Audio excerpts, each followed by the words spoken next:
नमस्कार दोस्तों, मैं विपिन कुमार आप लोगों के बीच क्लास हिंदी का अध्याय 1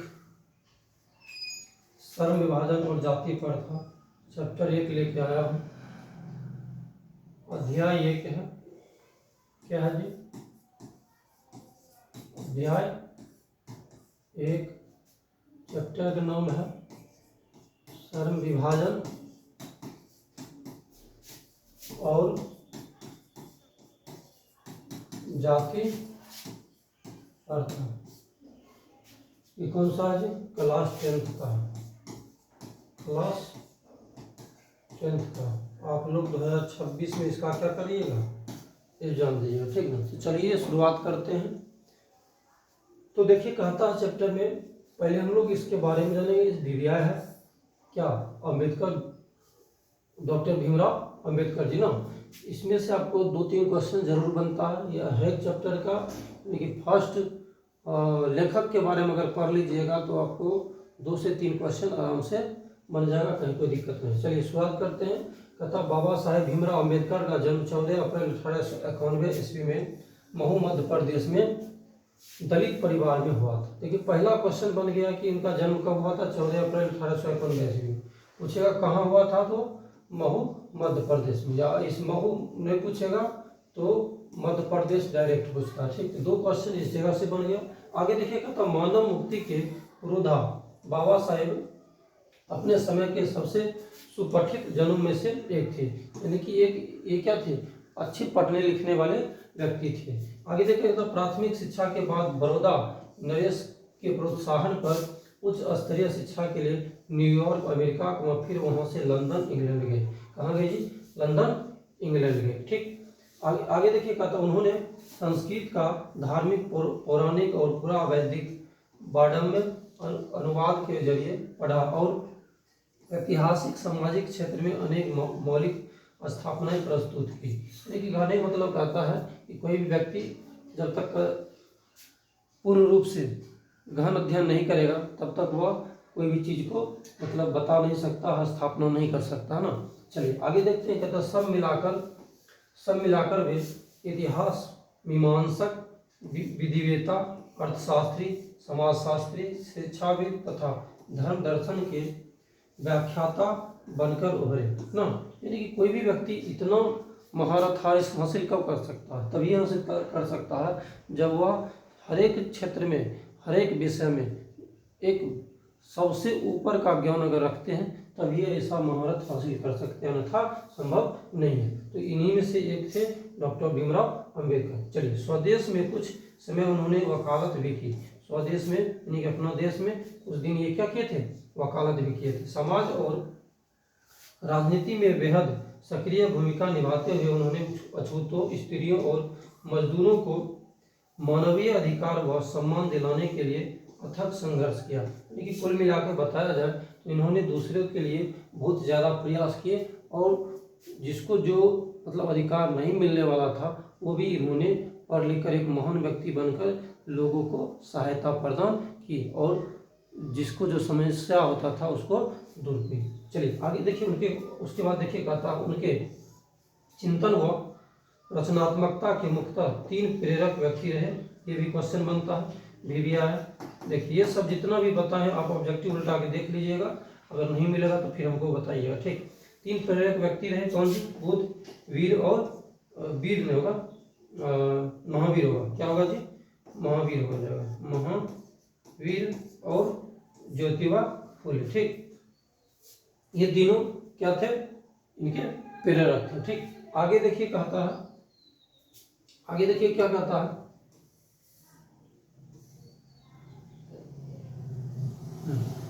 आगे देखिए कहता है, क्या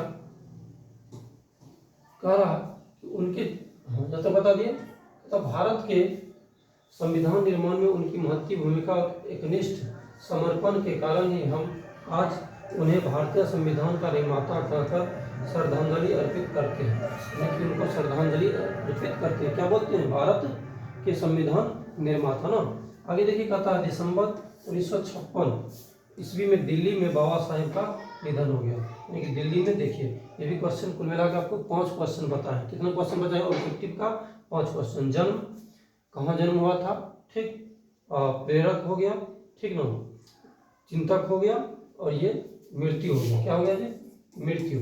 तो दिसंबर 1956 ईस्वी में पूछ देगा कहाँ मृत्यु हुआ था, तो दिल्ली में हुआ था। ठीक, इस तरह से हमको याद करना है, एकदम अच्छा से याद करना, कहीं कोई दिक्कत नहीं होगा। आगे देखिएगा तो बाबा साहेब ने अनेक पुस्तकें लिखी, ये भी याद करना। पुस्तक तो हर हाल में याद करना ना।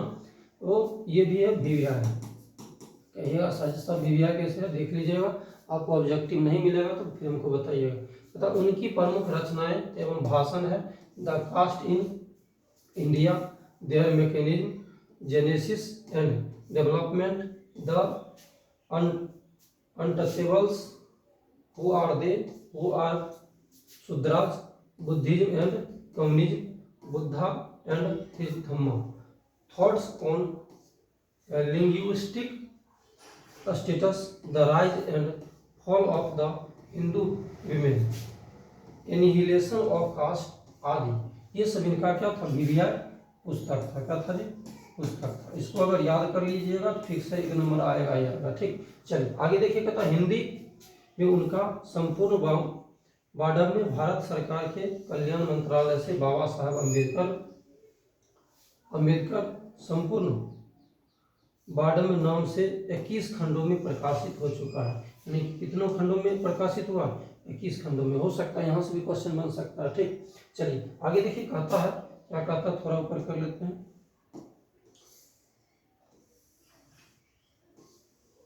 एकाध अक्षर मिस्टेक हो सकता है, क्योंकि ये क्या है, गूगल लेंस का प्रयोग किए ना, क्योंकि हमारे अभी पीपीटी बनाने का सुविधा नहीं है। तो आप लोग ध्यान से सुनिएगा, जहाँ आपको लगेगा यहाँ की गलती है, हम कोशिश करेंगे जहाँ सब गलती लगेगा वहाँ सही कर देंगे। आप लोग भी कोशिश कीजिएगा वहाँ अपना सही कर लीजिएगा। ये मत बोलिएगा कि सर गलत लिखा है, गलत करा है ना। चलिए आगे देखते हैं, आगे क्या है। आगे देखिए, कहता है, कह रहा क्या कि यहाँ प्रस्तुत पाठ बाबा साहेब के विख्यात भाषण एनिहिलेशन ऑफ कास्ट। अगर भाषण पूछेगा आपको देगा कि ऑब्जेक्टिव में इन बाबा साहेब का विख्यात भाषण क्या है, एनिहिलेशन ऑफ कास्ट के लवई सी यादव द्वारा किए गए हिंदी रूपांतरण जाति भेद का उच्छेद से किंचित संपादन के साथ लिया गया है। देखिए कहने का मतलब ये अपने जाति का जो पिछड़ा वर्ग का व्यक्ति था उनको बहुत ज़्यादा सपोर्ट किया ना। आज देख लीजिए 50% आरक्षण, बहुत सारा ऐसा सुविधा मिल गया। अगर ये नहीं होते तो उनको ये सारा सुविधा नहीं मिलता। चलिए आगे देखिए। कहता है यह भाषण जाति पाति तुरक मंडल लाहौर के वार्षिक सम्मेलन सन 1936 के अध्यक्षीय भाषण के रूप में तैयार किया गया था। यानी कि ये लाहौर में भाषण दिए थे ना, 1936 में तैयार किया, परंतु इसकी क्रांतिकारी दृष्टि से आयोजकों की पूर्णतः सहमति न बन सकने के कारण सम्मेलन स्थगित हो गया और यह पढ़ा न जा सका।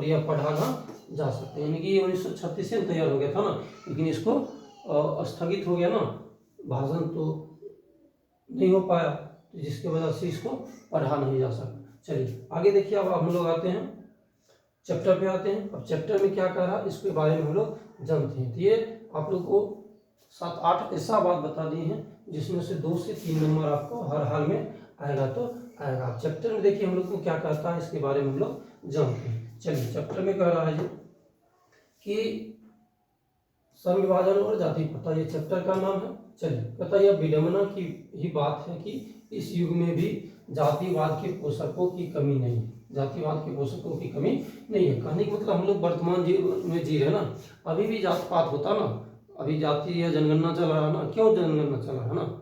जब तक जाति का बोलबाला नहीं है, कोई हिंदू कहता है, सॉरी ये तो जाति नहीं हो गया, ये तो धर्म हो गया ना। कोई कहता महतो है, कोई कहता सिंह है, कोई कहता कोयरी है, कोई कहता दास है, कोई कहता चमार है ना। ये सब क्या हो गया? जाति हो गया ना।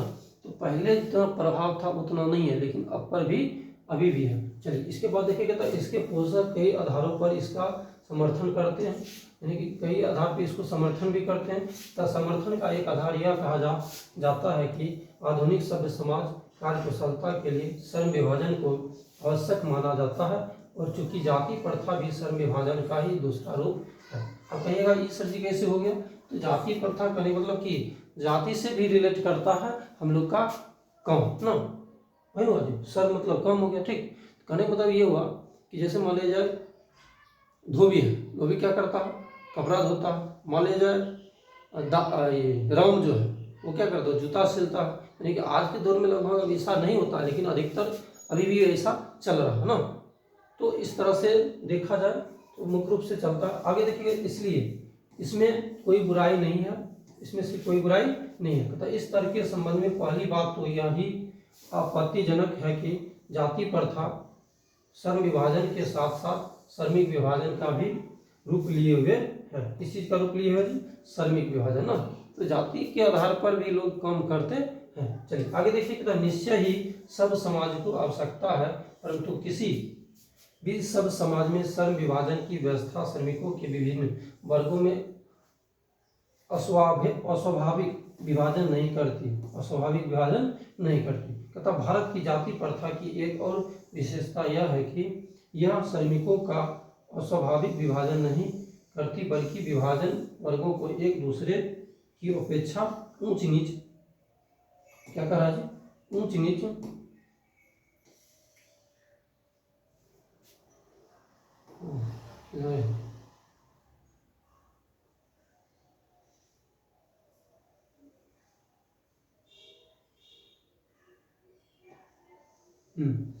ऊंच नीच भी करा देती है, जो कि विश्व के किसी भी समाज में नहीं पाया जाता है, विश्व के किसी भी समाज में पाया जाता नहीं। यानी कि मान लिया जाए कोई राम है ना, जूता सिला, उसको हम लोग नीचे तबके के लोग समझते हैं कि जूता सिला क्या है ना, लेकिन ऐसा मतलब अदर देश में नहीं माना जाता, सबको समान माना जाता। ठीक, जैसा ऐसा बात नहीं है कि जो जूता सिला हुआ मतलब एक उसको नीचे स्तर का देखा जाए ना, सबको समान देखना चाहिए। चलिए आगे देखिए, कहता है जाति प्रथा को यदि श्रम विभाजन मान लिया जाए तो यह स्वाभाविक विभाजन नहीं है, स्वाभाविक विभाजन नहीं है। आगे देखिए, कहता है क्योंकि यह मनुष्य की रुचि पर आधारित नहीं है, कुशल व्यक्ति या सक्षम श्रमिक समाज का निर्माण करने के लिए आवश्यक है कि हम व्यक्तियों की क्षमता इस सीमा तक विकसित करें जिससे वह अपने पेशा या कार्य का चुनाव स्वयं कर सके, स्वयं कर सके। ये बात सही है, जरूरी नहीं कि मान लीजिए हम महत्व हैं, हम मान लीजिए महत्व है खेती बाड़ी करेंगे ना, सबका काम करने का, सब काम करने का अधिकार है। ठीक, तो ऐसा कोई भी काम नहीं करना चाहिए, मतलब सब काम कर सकते हैं, आप स्वतंत्र हैं, कोई दिक्कत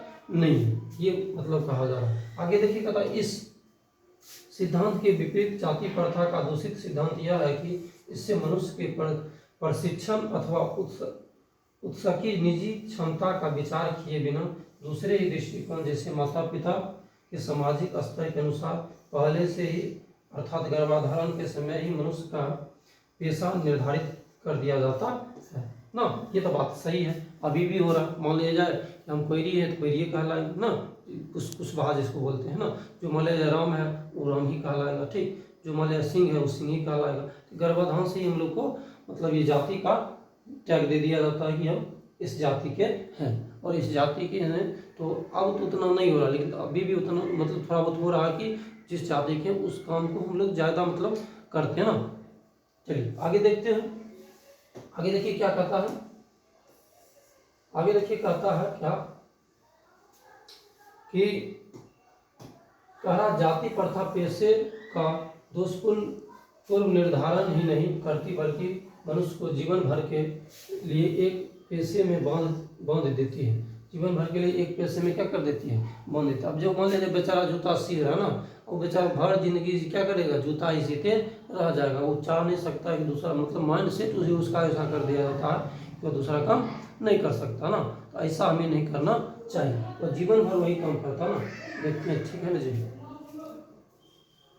चलिए आगे आगे देखते हैं, कहता भले ही पेशा अनुपयुक्त या अपर्याप्त होने के कारण वह भूखों मर जाए, भूखे मर जाए। आधुनिक युग में यह स्थिति पर आती है क्योंकि उद्योग धंधों की प्रक्रिया व तकनीकी में निरंतर विकास और कभी कभी अकस्मात परिवर्तन हो जाता है, जिसके कारण मनुष्य को अपना पेशा बदलने की आवश्यकता पड़ सकती है। और यदि प्रतिकूल परिस्थितियों में भी मनुष्य को अपना पेशा बदलने की स्वतंत्रता न हो तो इसके लिए भूखे मरने के अलावा क्या चारा रह जाता है। यानी कि कहने का मतलब ये कह रहा है, आगे देखिए कहता, हाँ पूरा कर लेते हैं, हाँ पढ़ने देते हैं।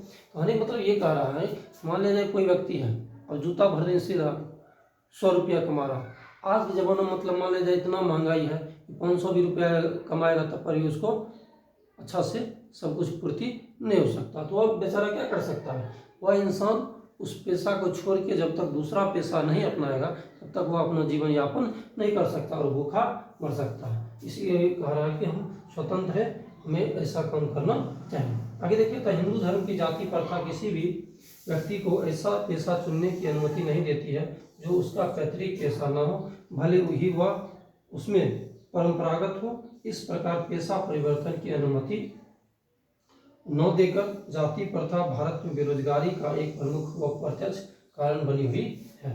ये बात सही है। अगर मान लीजिए कह दिया जाएगा कि जो व्यक्ति जिस जाति के हैं वो वही काम को करेंगे तो आज ऐसे ही बेरोजगारी चरम पे है, पता चलेगा और एकदम चरम पे आ जाएगा ना। चरम मतलब अंत हो गया ना, कहानी मतलब समाप्त हो जाएगा सारा सिस्टम ना। चलिए आगे देखते हैं, कहता है, क्या कहता है, अब देखिए कहता है कि हाँ, इस प्रकार हम देखते हैं कि श्रम विभाजन की दृष्टि से भी जाति प्रथा गंभीर दोषों से युक्त है, यानी कि इससे बहुत सारी परेशानियां झेलना पड़ता है। तो जाति प्रथा का श्रम विभाजन मनुष्य की स्वेच्छा पर निर्भर नहीं रहता, यानी कि वह स्वेच्छा पर निर्भर नहीं रहता ना, हमको जैसे आवश्यकता पड़ेगा वैसे ही कर सकते हैं, अपना स्वेच्छा नहीं हो सकती। तो मनुष्य की व्यक्तिगत भावना तथा व्यक्तिगत रुचि का इसमें कोई स्थान अथवा महत्व नहीं रहता, कोई महत्व नहीं रहता। आगे देखिए, तो इस आधार पर हम यह स्वीकार करना पड़ेगा कि आज के उद्योगों में गरीबी और उत्पीड़न इतनी बड़ी समस्या नहीं जितनी यह कि बहुत से लोग निर्धारित कार्य को अरुचि के साथ केवल व्यवस्थावश करते हैं। ऐसी स्थिति स्वभावतः मनुष्य को दुर्भावना से ग्रस्त रहकर टालू काम करने और कम काम करने के लिए प्रेरित करती है। यानी बहुत सारे लोग ऐसे भी हो जाते हैं जो काम करना नहीं चाहते हैं ना। अब बेचारा भर दिन बैठे रहेगा, पचुआया चप्पल से या जूता से या 100 रुपया कमाया, हो सकता है वह व्यक्ति अपना मेहनत करके क्या कर सकता है, कोई धंधा भी कर सकता है, कोई पेशा भी कर सकता है, वही बात कर रहा है। चलिए आगे देखिए कहता है, आगे देखिए क्या कह रहा है जी, आगे देखिए कहता है कि ऐसी स्थिति में जहां काम करने वालों का न दिल लगता हो न ही दिमाग, कोई कुशलता कैसे प्राप्त की जा सकती है। ये सबसे अच्छा लड़का है ना। अगर जो व्यक्ति को जिस काम में रुचि नहीं रहेगा वह व्यक्ति उस काम में कभी भी सफल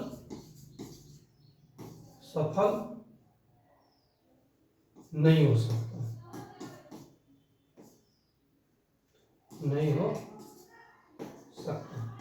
बात को सुने, ये 100% क्या बात सही है। मान लिया जाए कि आप लोग में से जो विद्यार्थी को पढ़ने में रुचि नहीं हो, लिख के दे देते हैं, वो विद्यार्थी अच्छा नंबर नहीं लाएगा तो नहीं लेगा।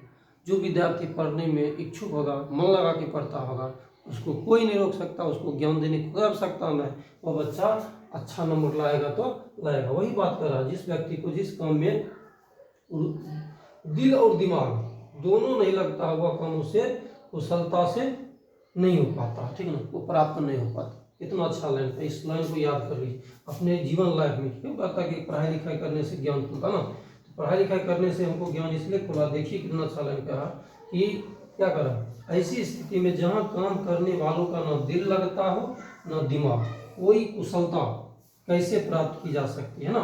तो कोई भी आप काम करें, ना आपका दिल लगेगा ना ही दिमाग लगेगा, समझिए वो काम हमसे होने वाला नहीं है। और जिस दिन आपको दिल भी लग जाएगा और दिमाग भी लग जाएगा, उस दिन जो आप काम करना चाहिएगा वो काम आपसे 100% होगा तो होगा, कोई रोकने वाला नहीं है। ये हर एक क्षेत्र में हर एक काम में ही होता है। दूसरा कोई एग्जाम्पल है ना, देखिए कितना अच्छा बात, इसको स्टार मार लीजिए। ये हमको क्या सिखा रहा, अपने जीवन को बेहतर बेहतर बनाने वाला ये लाइन है ना। तो कहता है कि हमको ये मिल जाए वो मिल जाए, कोई मोटिवेशन दे दे, पढ़िएगा तब तो आपको खुद मिलेगा मोटिवेशन ना। चलिए आगे बढ़ते हैं। तो आपको भी 400 प्लस नंबर लाना है तो क्या लगाना पड़ेगा, दिल भी लगाना पड़ेगा। क्या लगाना पड़ेगा, दिल भी लगाना पड़ेगा और दिमाग भी लगाना पड़ेगा। कहाँ लगाना पड़ेगा, थोड़ा उल्टा मत सोच लीजिए, पढ़ने में दिल और दिमाग दोनों लगाना पड़ेगा। और दूसरा जगह लगाइएगा तो पता चलेगा कि सीधे घर पे कहाँ चलेगा, 250, 150 कितना आएगा नीचे कहना मुश्किल है। ठीक, तो दिल दिमाग कहाँ लगाइए, पढ़ाई पे लगाइए। ठीक, तब जाके आप इसको अचीव कर सकते हैं, यानी प्राप्त कर सकते हैं, अन्यथा कोई उपाय नहीं। चलिए आगे देखते हैं। अतः यह निर्विवाद रूप से सिद्ध हो जाता है कि आर्थिक पहलू से भी जाति प्रथा हानिकारक प्रथा है, क्योंकि यह मनुष्य की स्वाभाविक प्रेरणा, रुचि व आत्मशक्ति को दबाकर उन्हें अस्वाभाविक नियमों में जकड़ कर निष्क्रिय बना देती है। क्या कर बना देती है, निष्क्रिय। निष्क्रिय मतलब क्या होता है, कोई काम का नहीं। ठीक, मतलब एक्टिव नहीं रहता वो इंसान। ठीक, बात को समझे कि नहीं समझे। चलिए आगे आते हैं। आगे देखिए कहता है, क्या कहता है, देखिए कह रहा है क्या कि कहता अब मैं समस्या के रचनात्मक पहलू को लेता हूँ। मेरे द्वारा जाति प्रथा की आलोचना सुनकर आप लोग मुझसे यह प्रश्न पूछना चाहेंगे कि यदि मैं जातियों के विरुद्ध हूँ तो फिर मेरी दृष्टि में आदर्श समाज क्या है। आदर्श समाज क्या है, तथा मेरा उत्तर होगा कि मेरा आदर्श समाज स्वतंत्रता, समता, भ्रातृत्व पर आधारित होगा। क्या यह ठीक नहीं है। भ्रातृत्व अर्थात भाईचारे में किसी को क्या आपत्ति हो सकती है। किसी भी आदर्श समाज में इतनी गतिशीलता होनी चाहिए जिससे कोई भी वांछित परिवर्तन समाज के एक छोर से दूसरे छोर तक संचारित हो सके। ऐसे समाज के बहुविध हितों में सबका भाग होना चाहिए तथा सबको उनकी रक्षा के प्रति सजग रहना चाहिए। सामाजिक जीवन में अबाध संपर्क के अनेक साधन व अवसर उपलब्ध रहने चाहिए। तात्पर्य यह कि दूध पानी के मिश्रण की तरफ भाईचारे का यही वास्तविक रूप है, और इसी का दूसरा नाम लोकतंत्र। क्योंकि लोकतंत्र के केवल शासन की एक पद्धति ही नहीं, लोकतंत्र मूलतः सामूहिक जीवनचर्या की एक रीति तथा समाज के सम्मिलित अनुभवों के आदान प्रदान का नाम है। इसमें यह आवश्यक है कि अपने साथियों के प्रति श्रद्धा व सम्मान भाव हो। कहने का मतलब ये कह रहा है कि हम लोग, देखिए सबसे अच्छा बात बोला ना, हमको समाज में रहने के लिए ना भाईचारा अपनाना पड़ेगा। लेकिन आज के दौर में ऐसा देखा नहीं जा रहा है। भाई अलग अपना ज़िंदगी में व्यस्त है, एकदम परेशान है ना, कि हमको ये हो जाए वो हो जाए, फलना हो जाए चिलना हो जाए ना, और एक भाई अलग परेशान है। अगर कह रहा है इसी को एक दूध पानी की तरह कर दिया जाए, हर एक इंसान एक बेहतर ज़िंदगी जी सकता, एक बेहतर चीज़ों को अचीव कर सकता, प्राप्त कर सकता। लेकिन आज के दौर में ऐसा संभव नहीं है। सब अपने अपने में परेशान रहता, कोई नहीं चाहता कि किसी दूसरे को हेल्प करे। जहाँ तक ये मतलब मन में बना हुआ रहता कि किस तरह से उसको पीछे करके हम आगे निकल जाए। ये नहीं चाहता कि किसी को हम इस साथ में लेके चले ताकि वह व्यक्ति हमको बहुत आगे तक, मतलब उसको आगे बढ़ा देंगे, हम भी आगे बढ़ेंगे तो वो व्यक्ति हमारा नाम लेगा। और हमको भी कभी हो सकता है तो अगर मान ली कहीं भी समस्या होगा तो उसको हमको बता सकता है ना। लेकिन ऐसा किसी भी इंसान के साथ माइंडसेट नहीं है। भले वो आपको मुंह पे बोल देगा कि ये वो दिस डेट आपको यहाँ तक ले जाएंगे, इतना हेल्प करेंगे। आज के ज़माना में पहले ज़माना से और ज़्यादा खराब हो गया आज का ज़माना, क्योंकि कोई किसी को देखने वाला नहीं है। सब एक दूसरे में खुद में परेशान है तो दूसरे क्या मतलब हेल्प कर सकता या अच्छा कर सकता ना। तो इस तरह से मेरा चैप्टर था जाति प्रथा और सर्व विभाजन और जाति प्रथा। आप लोगों को कैसा लगा यह वीडियो तो कमेंट करके बता सकते हैं। और इसी तरह का अगर आप लोगों को वीडियो चाहिए तो लाइक शेयर सब्सक्राइब कीजिए। और हर एक जितने भी 10वीं क्लास में बच्चे पढ़ रहे हैं इस वीडियो को वहाँ तक पहुँचा दिए। आप लोगों को मतलब बिना बकवास किए एक बेस्ट चैप्टर को अनुभव दिए हैं। थैंक यू, धन्यवाद। आज शुद्ध रूप से वीडियो कंप्लीट हुआ, इसके लिए भी आप लोगों को धन्यवाद देना चाह रहे हैं। तो आप लोग इस वीडियो को जितना हो सके लाइक शेयर सब्सक्राइब कीजिए। थैंक यू, धन्यवाद।